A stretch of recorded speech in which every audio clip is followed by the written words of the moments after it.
Item 11, aqui está intitulado Que Espíritos? É bom lembrar que nem todas as traduções trazem títulos para esses itens da introdução ao estudo da doutrina espírita.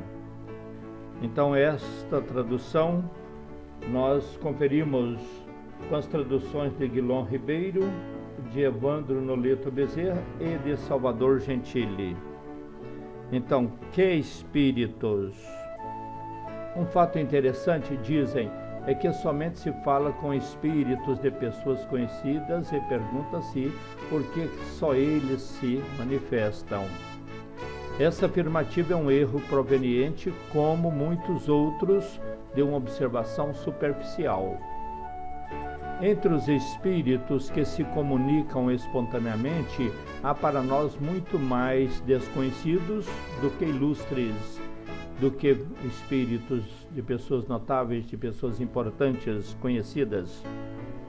Eles, quer dizer, os espíritos, se designam por um nome qualquer e, muitas vezes, por um nome figurado ou característico.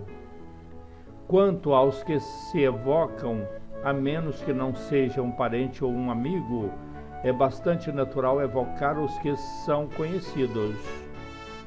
O nome das pessoas ilustres impressiona mais, é por isso que são mais notados. Considera-se estranho também que espíritos de homens ilustres venham familiarmente ao nosso chamado e se ocupem, por vezes, de coisas insignificantes em comparação com as que realizaram durante a sua vida.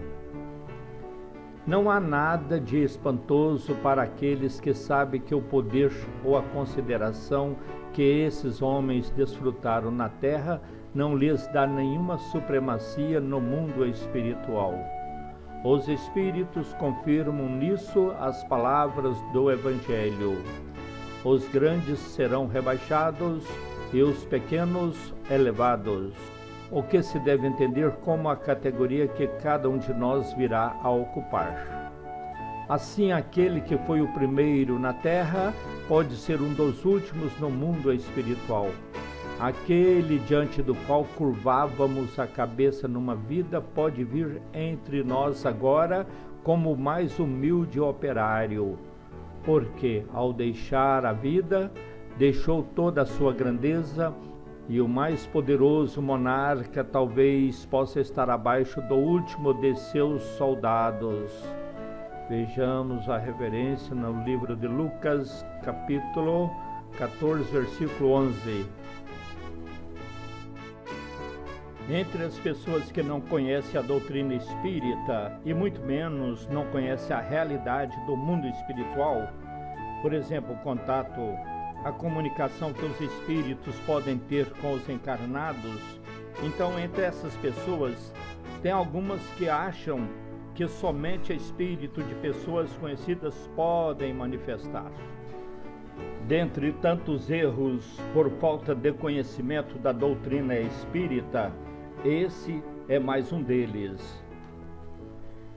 Entre os espíritos que se comunicam espontaneamente, a maioria são espíritos de pessoas desconhecidas. Por este motivo, o nome não importa, já que não são conhecidos, podem ter um ou outro nome, figurado ou característico, para se apresentarem entre nós. Agora, quando não se trata de uma comunicação espontânea, quando é uma comunicação que foi evocada, naturalmente o evocador, a pessoa que convida o espírito para comunicar, quando não chama o espírito de um parente ou de um amigo, chama um espírito conhecido. É importante também entender que o espírito de uma pessoa que foi importante aqui na Terra impressiona mais, destaca mais na sociedade. Exemplo, quando eu morrer, se eu ditar várias cartas mediúnicas, poucas pessoas vão saber, vão se ocupar de lê-las. Agora, e quando morrer uma pessoa famosa, seja um político ou um artista, se essa pessoa passar uma mensagem mediúnica, todo mundo vai querer lê-la. Tem pessoas que acham também estranho espírito de gente que foram importantes aqui na Terra vir numa comunicação mediúnica, achando que assim, que essas comunicações mediúnicas são coisas insignificantes se comparadas com as posições que essas pessoas ditas famosas tiveram aqui na Terra. Mais uma consideração de pessoas ignorantes em relação às coisas espirituais. Agora, não espantam, não duvidam as pessoas que sabem que o poder ou a posição social aqui na Terra não garante a supremacia, a mesma posição de destaque no mundo espiritual.